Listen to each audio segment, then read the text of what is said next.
Facebook. Hello and good afternoon. Welcome to Two on One, a weekly talk show about theology, pop culture, its intersections, and today particularly the good place. We're glad you're with us. I'm the Reverend Arthur Stewart, joined with Cloven unto Reverend Stephanie Kendall. Good to see you today. Hi. You as well. I am so forking excited for this. This conversation. I love the good place. I know that you do too, and I know that our guest today is just. I can't wait for you all to meet him. He's incredible. And yeah, I've just been looking forward to this Wednesday for so long. I'm glad that it's finally here. I'm glad you mentioned this Sunday, or Sundays period, because we were talking before the show about liturgical seasons. Mm-hmm. And, wait, but Arthur.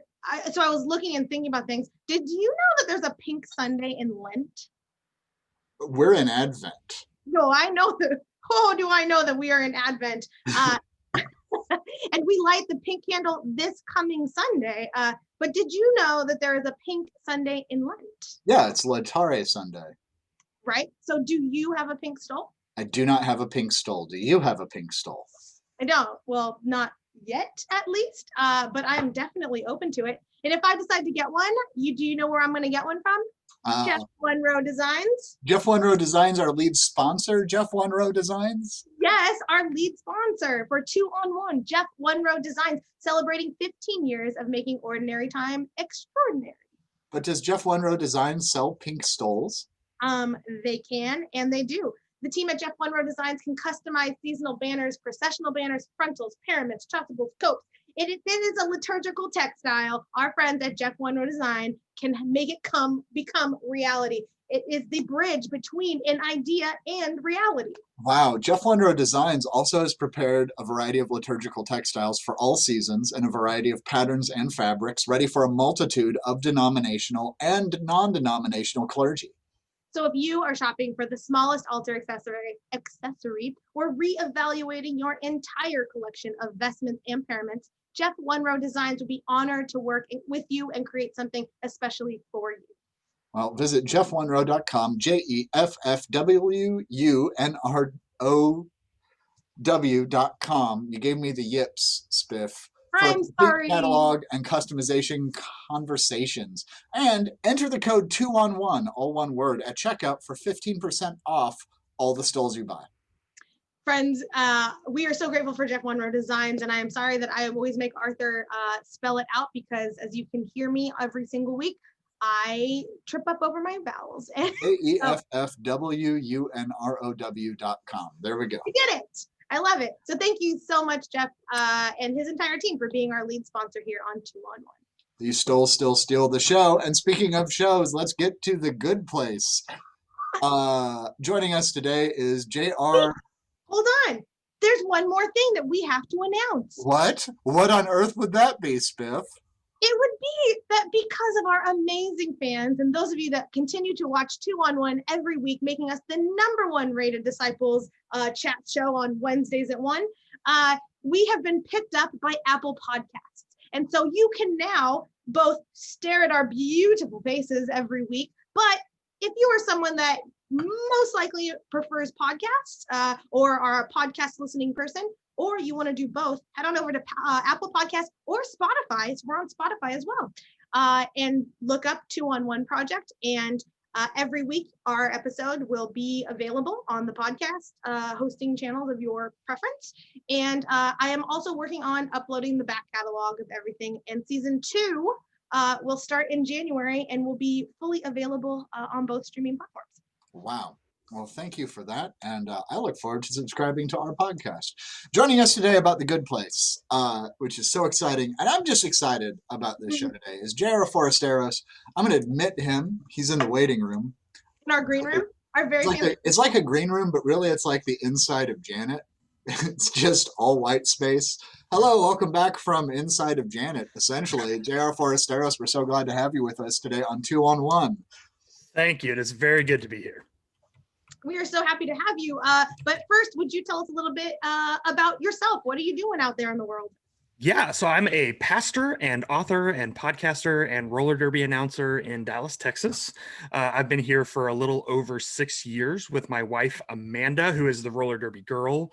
And our church is called Catalyst. It's a great little community in a suburb of Dallas, where we say that we're church for people that don't like church. So what that actually looks like in practice is we try to make everything about Jesus's good news really, really accessible for folks, because it's been my experience that most of the time it's the institution, not Jesus himself, that people don't like. And so we try to not get rid of the institution, because obviously we are an institution, but we try as much as possible to make things accessible for folks and understandable. And in my spare time, during the pandemic, I've been dungeon mastering for some D&D campaigns, which has let me flex my creativity muscle. And of course, watching episodes of The Good Place on repeat, because it is such a beautiful, beautiful show. I don't want to go off on a D&D tangent. I just want to note that when I DM, I've actually broken my world because I just love stupid loot. So Yes. I keep giving them stupid loot, and they keep using it, which is like one guy has blasting gel and a bow and arrow, and it's my fault. It's totally my Yeah. fault. But okay, The Good Place. So, for those of you unaware of The Good Place, you really should be aware of The Good Place if you're watching a theological chat show.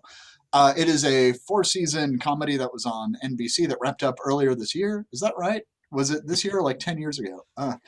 Um, it is about, and spoilers abound, it is about 4 people who died and went to the bad place, but were told they were in the good place in order to be tortured. And really, it's about like the resilience of the human spirit and the possibilities of grace, even in the hereafter. Um, it's a great show. Ted Danson. Oh my gosh, why is it Kristen Bell? Uh, I can't say any more words. Spiff. I mean, it's an incredible show. Obviously, I guess we probably should have IMDb'd the actors if we really wanted to go through, but you know who they are, and they are people that we love, and we will look them up later. But I'm with you. My favorite part of this is the resiliency of spirit, and all of us that work in, all 3 of us work in church, and it offers an eschatological vision. Say it with authority. Eschatological vision that is really accessible, and one that really kind of breaks open, I think, traditional narratives in a way that makes a vision of what is next for our people a little bit more personal. I think it offers them the opportunity to say, I'm not sure what's next. What does that possibly look like? And envision new spaces. I don't know. Jared, how do you feel about it? Yeah, I think, when I first started watching, it was a network sitcom about the afterlife. So I was like, I feel like as a pastor, I sort of have to watch this. I love Kristen Bell. I love Ted Danson. I quickly came to love all of the other principal actors. And, it was enjoyable throughout the first season because it really asked the question, can people change? And of course, it used the artifice of the afterlife to do that. But I think that's a question as a pastor, hopefully we're always asking, right? Can our folks change? Like, do we believe that change is actually possible, that we can really be transformed from death to life, from, old to new? And I thought that the Good Places answers were incredibly provocative. Obviously, they came down pretty hard on the idea that people can change, while acknowledging why that change is so difficult in so many ways. And I think where they landed, which was something that, while I don't know that they took far enough, I love to affirm, is that we change when we're in relationship with other people. None of us is transformed on our own. We're changed for the better when we're sometimes dragged kicking and screaming, right? Other times, hopefully by choice, when we're in these communities where we live with other people and have to see their humanity over and over and over. There's a real gift of like free will that I think is part of this through line, that like so often, there's a lot of that really kind of theology that says, everything happens for a reason. God's plan is in all of this. And what I really appreciate about this vision of community and community building is that it holds accountable each of us and our actions, to not just each other and us here in these forms and bodies, but in what it means to move into the next space, in the what's next. A lot like a couple weeks ago we did Lucifer in the same kind of vein that opens up what does it look like. And so for me, I'm appreciative of the way in which this preaches that what we do matters, and what we do have consequences, both good and bad consequences, just meaning like the outcome of what we do. And so I guess one of my questions is just, do we as a church lean in enough into that narrative? Do we offer that space for our people to say, there is free will here? You know, there is these choices, and whether or not you equate it to your relationship with God is another question. But how does, I guess, free will in the church work in your experience today? You know, I think one of the phrases that will make my eye twitch every time I hear it is everything happens for a reason. Which is like dumb enough to technically be true. Like, we live in a universe that is predicated on cause and effect. So yes, everything does in fact happen because something else caused it to happen.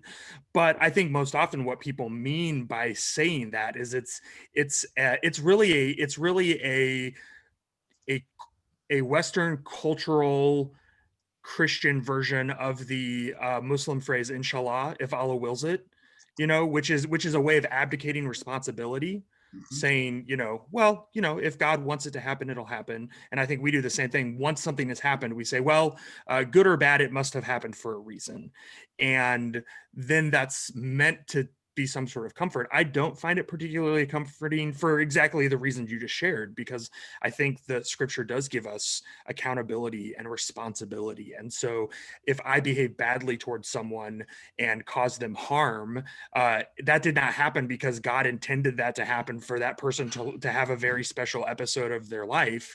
It happened because I chose sin, and I chose harm, and I chose selfishness. And so yes, that happened for a reason, but I think too often that is maybe a contemporary version of the devil made me do it, right? It's a way we try to abdicate.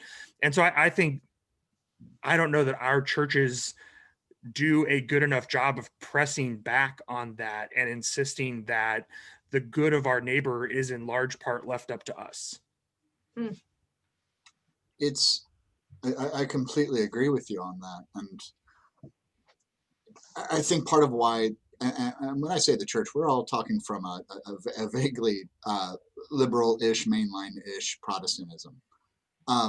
There's other agents in the conversation who, like, people feel like they have to whisper when they're like, I don't think scripture is inerrant. And I'm like, you can say that loudly. Like, it's say okay. That from the altar, that'd be great. Yeah, like it's cool. Like, this is a book written by very inspired men and women. Like, heavy dose of the Holy Spirit, but like the Spirit did not judo chop people and like move their hand. It's and the everything happens for a reason. It's just like it's like rejecting the Footprints poem. Like, it's okay, and there's more to the faith than the platitudes that have just been on repeat for 40 years.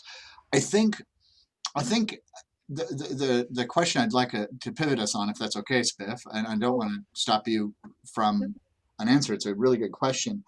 Is within that consequences and actions, the system of judgment that is set up, or not judgment, but points, ranking.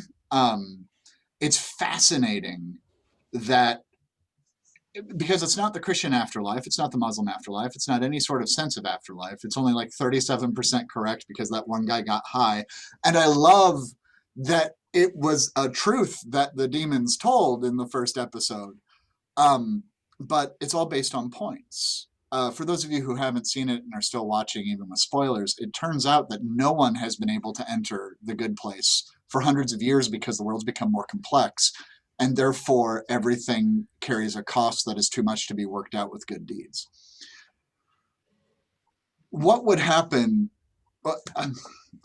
There's like 6 questions with this, and I don't want to jump far too ahead on it. Can we talk about, do we as a church still view salvation as a points game? Let's start there. Like, how do we break the church of the points game? How do we deal with faith and works in a way that is, I know this seems odd. I think I have a point where I'm going, but I may not. I think this is so difficult because quid pro quo or karma is like so embedded in it seems to be embedded in our DNA as humans, Mhm. uh which again goes back to cause and effect. If I do something, it must have an effect, and grace is so radically opposed to that concept that I think it takes intentional, deep, persistent, uh, embodied discipleship to do that. I do think if the church were more serious about radical hospitality, that would be a way to undercut that. Yeah. If we were consistently not only providing spaces for people who are not like us and don't deserve to be at our tables and things like that, but entering into spaces where we have to rely on the hospitality of others, Mhm. I think that we would be surprised again, and this will reveal that I'm a romantic at heart. I think we would be surprised more often than we would be wounded. And I think that would create spaces for us to experience grace in an embodied way, such that it would begin to undercut the sort of like lived reality of quid pro quo or points that so many of us seem to carry around with us. Mm. Yeah, I think that I don't know that there's points plural, but for at least in today's society and in my experience with those that really deal with the fear of hell and like the hope of heaven, whatever that looks like, it's a 1 point off sort of thing. It's they don't want the negative point that puts them to hell, but they're willing to take points away from other people in order to make sure that they like it seems it's the that myth of scarcity, like that there's only so many points, and I feel in some way that the church operates in that narrative of like that there's a scarcity of points, which is it goes if we're just naming points as grace at this point, right? And so but that there is that scarcity that I have to do this over and above my neighbor so that I go someplace and hopefully they're there too. Maybe, hopefully, I don't know. In this climate, I think that there's a lot of people that are not hoping to end up in the same place with their neighbors. And that's part of the overarching problem, is not that we're all hoping to end up together. It's that we're hoping that we end up with our people. With our perfect suburban heaven, where only the best of the best make it in. There's lesser heavens for lesser people. Sure. Yeah. And so it's, I don't know. I feel like I think we do operate in a point system, but it's not one of abundance, it's one of scarcity. And that becomes the impetus of our intentional relationship with the unknown neighbor, and why and how we interact there. And that it can be both really beautiful and really harmful. I think given the opportunity, I'm with JR, and that I think that it will do more good, and that there's more connectedness and activity than there is then there will be wounds. But we have to get out of that mindset of I need to grasp onto what is mine to figure that out. Okay, so I need to grasp onto what's mine. We've kind of touched on individual versus community. Um, One of my favorite parts of this show is the whole idea that the community is what makes people human. With Janet and with Michael, they're not human. And I love the novelty of what makes a human human. I think it's one of the best representations of, and I'm going to say the divine, but I think you all understand on that, of just because I got hung up years ago when somebody said, when God asks, what are you doing? Or where are you to Adam and Eve? God literally it has not entered God's mind that humans are going to wander away or hide or do anything else. Like humans are weird and we're a one-off in creation. I don't need to talk about this thing. Sorry. So with Michael and Janet, as they discover to be human, I feel like they can only become human in community. So how do we humanize one another in community? Like what are the hallmarks that we see in the good place? How do we cross apply that in our discipleship? Because I'll argue it has to be corporate. We can't be a body by ourselves. Mm-hmm. I'm going to push. I don't want to push back, but I want to complicate this. Yeah. Because I think because obviously what it needs is more complication. Because I I would challenge that Michael and Janet have been in community. It's a you know, they've been in this good place working with all these people, and there's hierarchy. It's the realm of divinity for all it's worth. And yet it it's so insular and a bubble of what it means.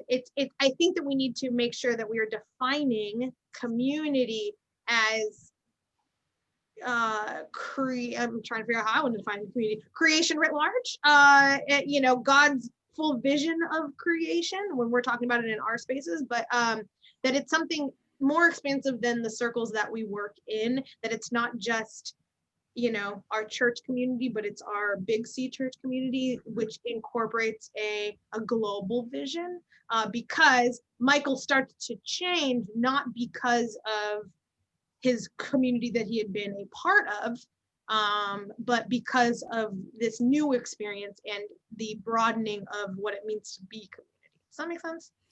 Yeah, and I think what's really interesting about how all of them change is that, you know, Chi and Jason and Tahani don't really start to change until they realize they're also in the bad place. You know, not really. Eleanor doesn't originally ask Chidi to mentor her because she is surrounded by so many amazing, beautiful people and she's inspired to be better herself. Michael doesn't initially decide to join Team Cockroach because he realizes that being a demon is the pits and wants to get better, right? All of them begin their journey of change out of self-interest. Eleanor doesn't want people to find out that she doesn't belong and be sent to the bad place. Michael covers up the fact that his experiment keeps failing over and over and over to the point that he can't come clean to Sean. And so his only option is to join Team Cockroach, which means trying to get out of there and to become better. And so there's this, even Brent, like, which I think season 4, like introducing Brent into the equation was brilliant because it made it so much worse, right? Like even Eleanor was like adorably trashy, right? Like you were like, yeah, she's the pits, but like in a cute, like silly way. Whereas Brent was literally the worst. Like he was. So a few years ago, Spiff tweeted, and it's my favorite tweet of all time, "May this year be the year that I develop the confidence of a mediocre white man." Yes. And it's just, I like, that's what Brent is. Brent Yep. has, yeah, nothing of value, but everything of worth. He wrote a book, man. I belong. I mean, and my favorite turn of that is like everyone is growing and thing, and they're at that one point, and he's just like, I belong in the best. Yeah. And you're just like, what? But that's it, right? So go ahead. That's it, right? No, I mean, it's the crux of like why Brent is the worst is because we all know him. Yep. And it sits with us because we know that part of us too. And if you don't know Brent, I have bad news for you. Yeah, well, and like, let me be honest, I don't want to deal with Brent in my church. Oh. I would much rather Brent goes somewhere else, like play golf on Sunday mornings, Brent, but maybe that's why I have to work with Brent.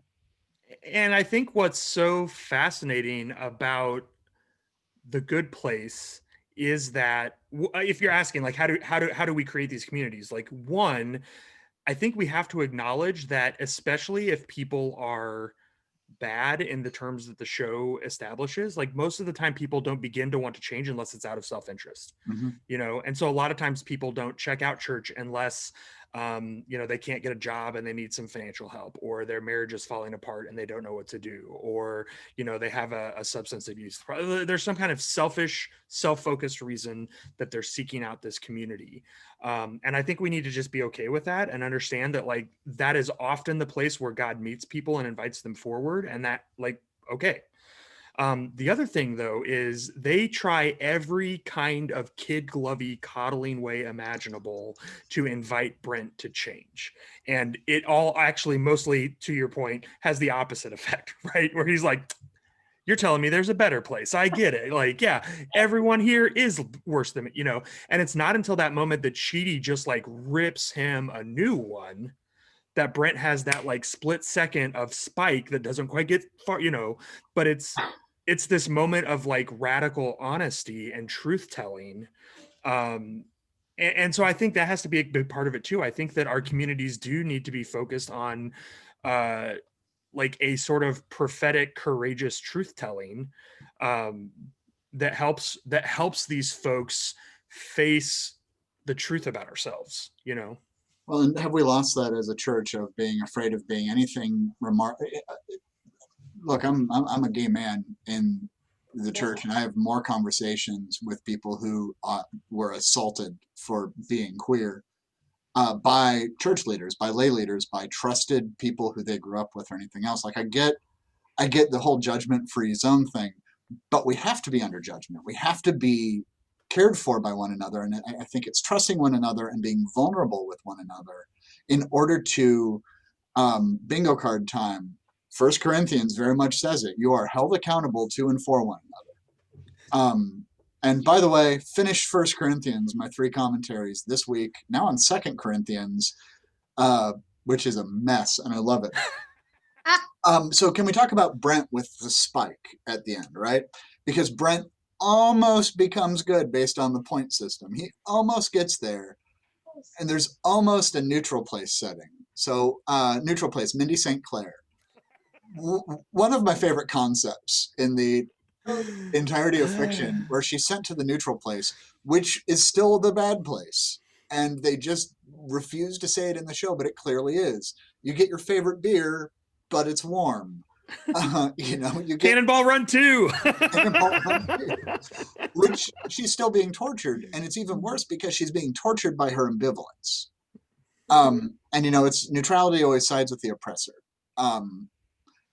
It's what does it mean to and within that, like, okay, so if we're called to be prophetic with one another, if we're called to call out hurt, what does it mean to confront neutrality in our relationships as well?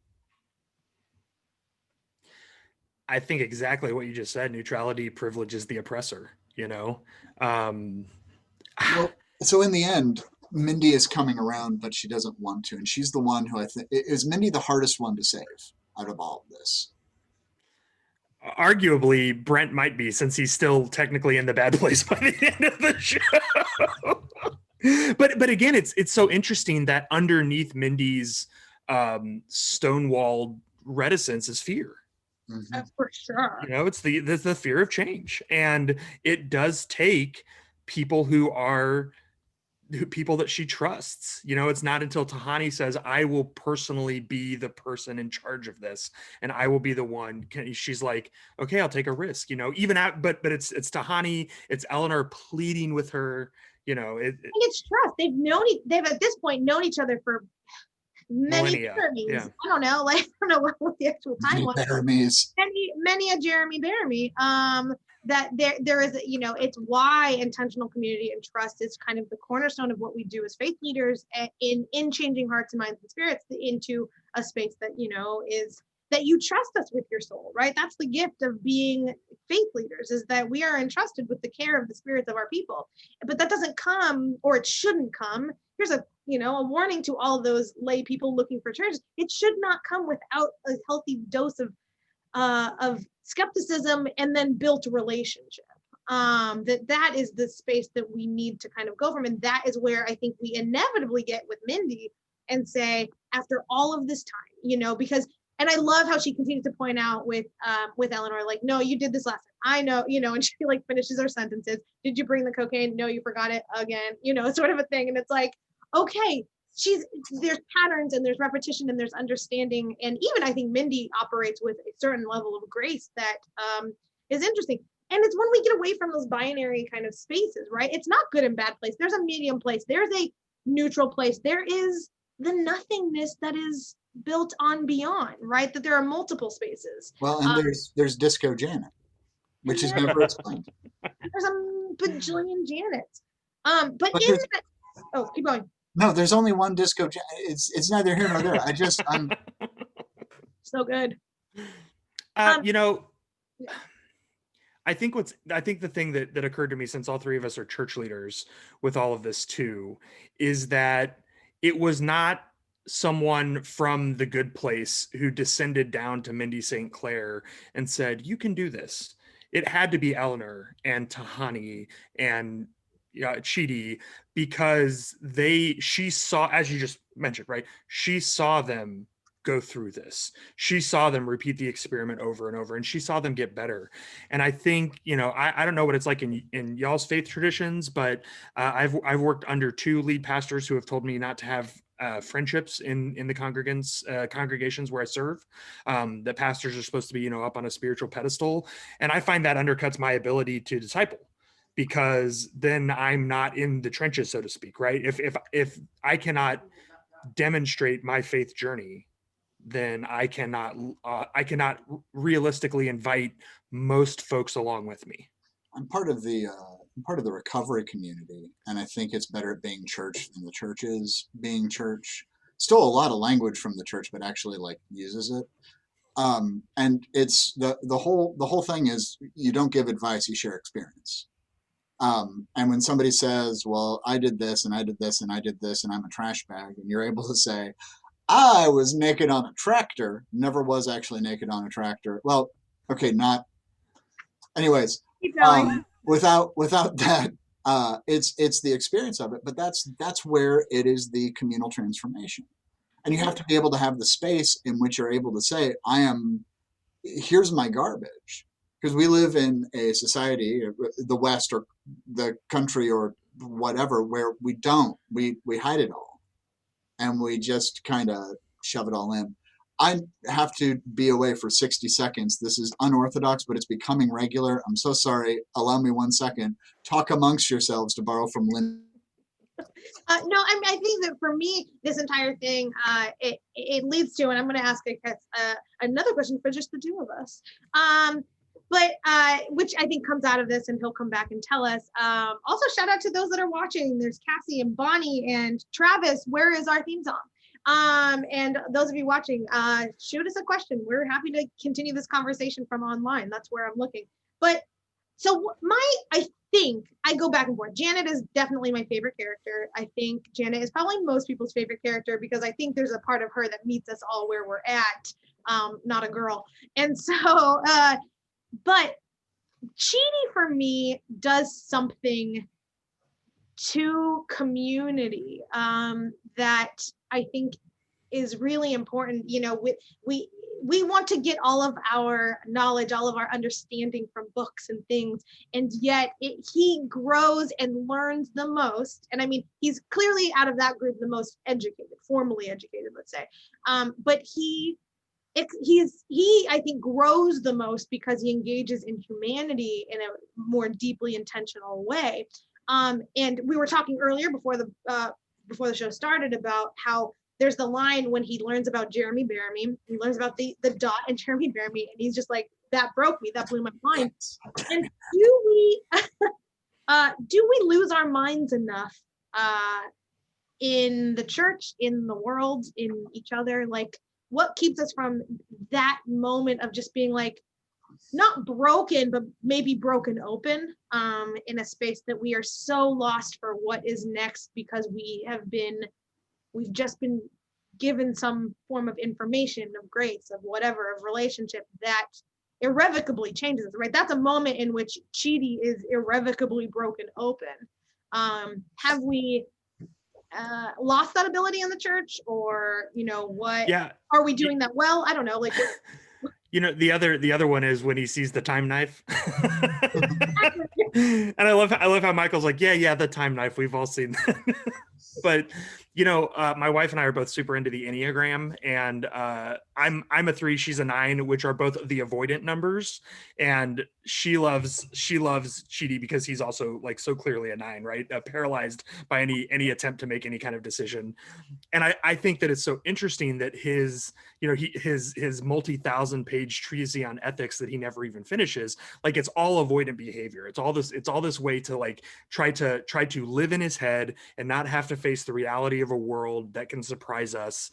And on one hand, I think 2 things that answer your question about the church. On one hand, I think it's because you can't program experiences that break us open, right? Like they have to just happen to us. Yeah. So I think that's hard, right? You can't put it in the liturgy and say, well, we're going to do the call to worship and the like right. so that is a difficult part. I do think, though, on the other hand, our our worship in the United States has, especially in white churches, has kind of become spiritual self-help. Where here is my life. What is the Jesus I can add, and where do I plug it in to make this thing run more smoothly? And that doesn't lend itself to being open to mystery.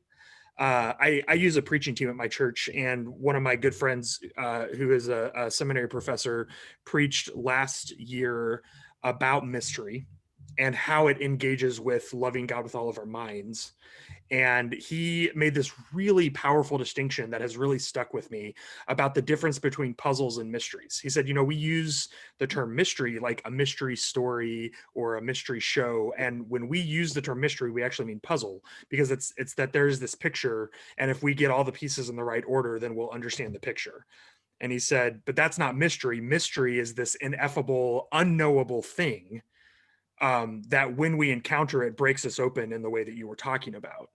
And so he says that's why there are these moments that you talked about as being broken open. And sometimes it's the cliche, but no less true, like a beautiful sunset or a lyric in a song that hit, like that mystery like happens to us in unpredictable and unprogrammable ways. And so I think if the church wants to be serious about helping folks meet God in those spaces, I think we just need to talk about mystery more, not as a puzzle to be solved, but as a thing to encounter, and just help folks like be on the lookout for them.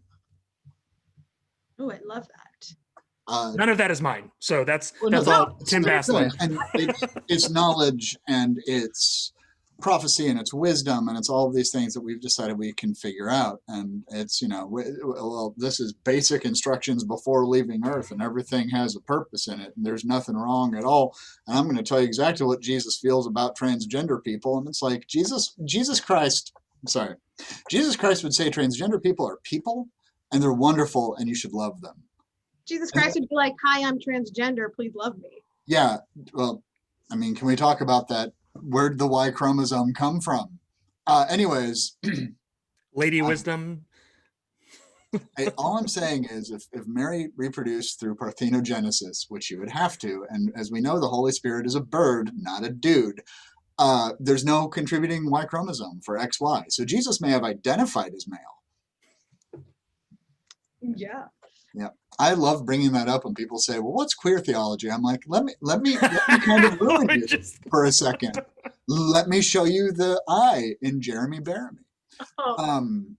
Yeah. Oh, and by the way, we're super obnoxiously into the Enneagram also. Oh, good. Okay. I'm a 7. Yeah, I'm a 3 with a 4 wing. He's a 7. And we've created a hand gesture that is the power triad. Mm-hmm. When it's 3 aggressive personalities. Yes. It's just gotta go. But for me, especially there are times as in like 2020, right? Like kind of knocked us all off our tracks of whatever we thought this year was going to be. And there have been times in which I live alone. I'm in Manhattan, just kind of sitting with my cats in my house. And feeling so broken open, right? Like I get, like there have been moments this year that have broken me open, to use Chidi's kind of like that broke me kind of language. And it has been in the kindness of strangers. It has been in the spaces of church and holy community that have come together in space that haven't before. And yet we still clamor on about, can we go back? And it's like, that's why I like this kind of like, I like the brokenness of it. Like, I'm not afraid to be broken because it invites something new to begin. And so, but I'm wondering if all the spaces of the world, as we long to go back or cast a vision that looks similar to what the back was, have we lost our ability to break open, to have those cheaty moments? It's like, I need a minute, that broke me, and to share them, right? And like, because I think what we do is we all experience them, we all have them, but how often are we saying, this broke me? And maybe it will break you too, in a way that our brokenness can resurrect something new. Well, let's remember that Chidi did not handle Jeremy Bearimy well, right? He goes and makes the chili and makes himself sick, right? And I think too, we see all of the characters engage in numbing behaviors to protect themselves from being broken open. Mhm. You know, Tahani's constant name dropping, Jason's video gaming, right? Chidi's intellectual, like I'm going to go hide in a book and pretend I'm doing very important scholarly research, but what I'm actually doing is hiding from having to confront reality. Spoke a little too much to me as a pastor. I know, right? Ugh. All these books and not one ounce of justice. And Eleanor's got her margaritas, you know? That's right. That's right. And her shrimp cocktail vending machine. But I think but that's part of what I'm saying. Like, it made Chidi a better person. His knowledge of Jeremy Bearimy made him a better person. It broke him in a way that he did not have the tools to deal with. So he turns to community. And I think that's part of, I think maybe this is what Arthur was talking about earlier and I don't want to speak for you, but like, if your experience in the recovery community kind of speaks to that, it says, here's how we walk in these trenches of unknown together often, that we share our experiences. And that's why it feels like church to you, is what I'm hearing, because because in those spaces where we break open and are like Chidi and don't know what to do and aren't handling it well, society has kind of pushed us into a space that says, please keep that in your own corner. We don't necessarily want to get our hands dirty with the unknown. Well, it's experience, strength, and hope, not just experience. And I want to throw in hope because we're coming into this, and this is where hope resides. My favorite quote is from Michael, and I had to write it down. What is matters? It keep it sleazy? No, it's well, kind of. It's what matters isn't if people are good or bad. What matters is if they're trying to be better today than they were yesterday. You asked me where my hope comes from. That's my answer. It's what happens with the constant reboots and the insistence that these people are going to be tortured forever, is that it's not just resilience, it's improvement. And I kind of want to talk about this because evil in The Good Place is not creative. Evil in The Good Place has a steamroller for genitals and like bees, and that's butthole what they spiders. use. Butthole spiders, yes, and like that's what they use, and it's the same thing, and they're fine with just doing it forever. And I guess there's multifacets to this. Number one, can we talk about evil and how evil can't be confronted with evil because evil wins? Two, can we talk about what it means to be eternally tortured or eternally rewarded, and how eternal life, I've always considered that a threat, personally. And three, how does one leave the bad place in the good place system? And how may one leave what is the bad place? Let's get eschatological, I guess. So we can talk about evil, we can talk about eternity, we can talk about eschatological. I have questions that kind of point in that direction. Is that helpful? Yes, please. You don't just like me like naming things I found interesting and being like, that's why we're partners. I think that's why we're partners in this. You talk about the expansiveness, and I will say, and here's the question: is nothingness a form of liberation? Yes. Is there like from life, from captive joy? Is now going to the very end of the series, they've created a door. They get to the good place. So they're in the good place, and they run into who is it, Hippolyta? Who do they talk to? Chidi talks to Phoebe from Friends. Yeah, they talk to Phoebe, and they realize that there is just a death happening in the good place, of a death of kind of spirit, of creativity, of love, and it becomes a form of the bad place in the space that they say, okay, here's a door to walk into nothing, to just cease to exist, and that is an option for you now, which again continues to level up what it means to be in the good place, the bad place, the medium place, and all of that. And so one, my question to both of you is, would you walk through the gate? And two, I guess, is that the truest form of the good place, is the nothing place? Okay, so I actually have massive problems with the end of the show. Okay, let's hear them. Well, I just think it is it's illustrative of our inability to imagine eternity. And I think it's an illustration of a creative show's final failure of creativity. Mm. Um, if God is eternally generative, and if part of what it means to be in eternity with God is to join in that eternally generative creating, I think it is a cop out to say, well, yeah, we're all going to get bored, and so we're basically going to settle for Buddhism, which is ultimately what the show does.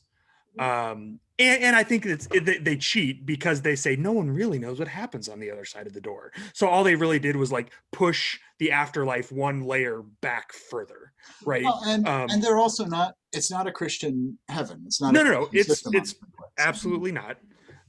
But I'm saying for me, like okay, I grew up not wanting to go to heaven because I thought it was clouds and harps and singing all the time, and I was like, that sounds like torture.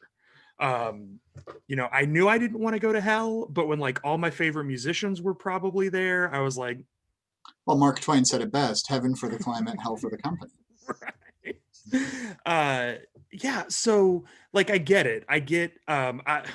The first church where I was ever a youth pastor, they did judgment houses. Oh and no! I came on staff like while the thing was already in motion, so I couldn't stop. I had to like sabotage it the next year, so I had to participate in one.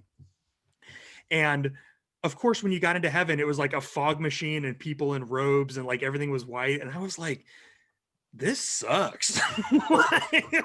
This is, I was at a funeral. I visited a lady at a previous church every single week. We hung out all the time. We were great friends, and her kids hated me apparently because they had her funeral at like a big old, I'm not going to say the denomination, but you can guess, church in Dallas. And the pastor, who didn't know her, knew that she loved animals. And he's like, well, she's in heaven right now. And like, that's not how that works. And she told me that's not how that works. And she was like, and she's probably gone up to Jesus and said, excuse me, sir, where's the ASPCA? And I was like, why do they need a society for the prevention of cruelty to animals in heaven? In heaven, yeah. Yeah, what is happening right now? I got so mad. Like, I think I secretly smoked a cigarette then. Maybe I opened it. I don't remember. So I don't know. I my hope, because again, none of us knows what it looks like. None of us knows how it works. Not even Doug Forsyth got it all the way right. But my hope is that there will be an eternal process of becoming that we all get to participate in together. And I just I don't know. I would love to hear a little more Arthur, because I'm surprised the 7 is like, yeah, nothing. I'm good. I mean, it's within the context of The Good Place, absolutely. Okay, yeah, sure, yes. And I think it's ultimately the afterlife thing. Yeah, I'm not big on clouds and harps and robes. Actually, robes. I like harp music. I just don't want to play one for eternity. Yeah. Well, I mean, like, give me some funk or Baroque music, or I need variety. Go figure. It's I like that of becoming. I like that process in there of there's more in it. And yes, God is fullness, and we don't even understand the beginning of fullness, let alone all fullness. All fullness. I will also say, I hope it's not conscious the way we're conscious now. I don't think it is, because I don't trust my monkey mind for eternity, and that's really just like, but again, becoming. Yeah, I think I really like what you have to say on that. I want to say on the other side of the bad place, or the hell theology, I reject the judgment house version of hell. Because one can make the argument that the pain you experience is going to be magnified for eternity, but like, that's not how pain works. Okay, I'm cognizant of the time, and Spiff, I want to hear what you have to say, so I'm not going to dive into C.S. Lewis, but I really want to. Yeah. You'll have to come back. Yeah. I'm with you all. I liked the idea of heaven and the people of hell. from who I was told was going to hell. Again, I did not grow up in the church, and so like I don't. It's not in me in the same way I think that it is in some of my colleagues and peers, and congregation. So I am tender with it, but it's not something that necessarily drives me. I really appreciate, and in my kind of thought of this is the continuous becoming. Ideally, it's led by Michelle Obama, and she just teaches us how to continuously become. I'm just kidding. But like, I think that communal resurrection in a subconscious mind forever is cool, and I'm here for it. And I don't know. I like. Yeah. I mean, I could see in The Good Place why walking through that door to nothingness is cool. I also notice in myself that I'm like, I would probably pull a Tahani and be like, I'm gonna go lead over there. I'm gonna 1000% go help others figure out what they want so that more people have autonomy over the understanding of their spirit and end life. So Do you think Tahani might be a 3? oh, maybe. Hmm. Shocking, Yeah, when they said Shakespeare went through the door, I was like, yeah, that told me everything I needed to know. Because if the bisexual spy playwright gets bored in heaven, I don't know what's gonna happen. I'm conscious of our time. We do have a final question, but I have one more question that I kind of want to just like lift up because I think it's fun and cool. Sorry. Before that, who are, in your experiences, before we head to this final question, the Doug Forsyths of today? Who's pushing the boundaries of what we understand and helping us kind of expand our theology around just expand our theology, period, question mark. Alice Walker. I mean, the entire womanist movement. I'm hoping, like, we do a lot of specific talks on this, but on a very specific point, we're like, yeah, Mike Schur is really really crushing it out there, and he is. But so this is, I guess, I just wanted to offer us an opportunity to say that, who's doing some really cool work is so and so, if you have come across it. Yeah, I mean, for me, I have, as if you couldn't tell from the way I've been talking all episode, I've really been paying more attention to like what I would call practical theologians. So I look at someone like Andre Henry, who is doing a lot of work around like activism and social change, and is coming out of a deeply Christian place to do that. A guy named Dan White Hodge, he has a podcast called Profane Faith on the Margins, where he's really looking at he's coming out of an black evangelical context and all of the disillusionment that's come with that over the last 4 years. So he is constantly bringing on folks that are really pushing at the boundaries, at least boundaries for me, coming from my white evangelical suburban, denomination. So those are two guys. I've been reading Bell Hooks lately, which I know she's not like a brand new name to anyone, but wow, Have you seen the Tumblr Saved by the Bell Hooks? No. Oh, they superimpose Bell Hooks book over the Bell images. Nope, but I have a new favorite Tumblr now. J.R. Forasteros, it is marvelous to have you here. Thank you so much. We need to continue this conversation because we haven't even gotten to how the greatest naming of any evil character is Sean. And it is a joy, but Spiff has our final question today. We don't have a final question song because Travis Smith McKee is bound for the bad place. But who is literally commenting on all of our stuff. Travis is watching with us. So is our friend Quadri, Kathy, Bonnie, all these people. Thank you all for watching. But if you could all just seriously start pressuring Travis into a theme song. Anyway, Jared, thank you so much for being here. This has been a wonderful conversation. It's been my pleasure. Thank you. And so, as is always, our final question is, what biblical character, book, place, or theme are you most reminded of in The Good Place? And you get to answer first. Can I do 2? Of course. Yeah. I'll do Old Testament and New Testament. Hebrew Bible, I got to say Jonah, right? Jonah's the guy who would rather die than be in a world where the Ninevites get God's grace. Mm-hmm. And if we're looking at a person who is in the bad place but thinks he shouldn't be, today is Jonah Brent. He is. Oh no. Yeah, like he totally is. And Oh. the book ends ambiguous on Jonah's fate, just like the good place ends ambiguous on Brent's fate.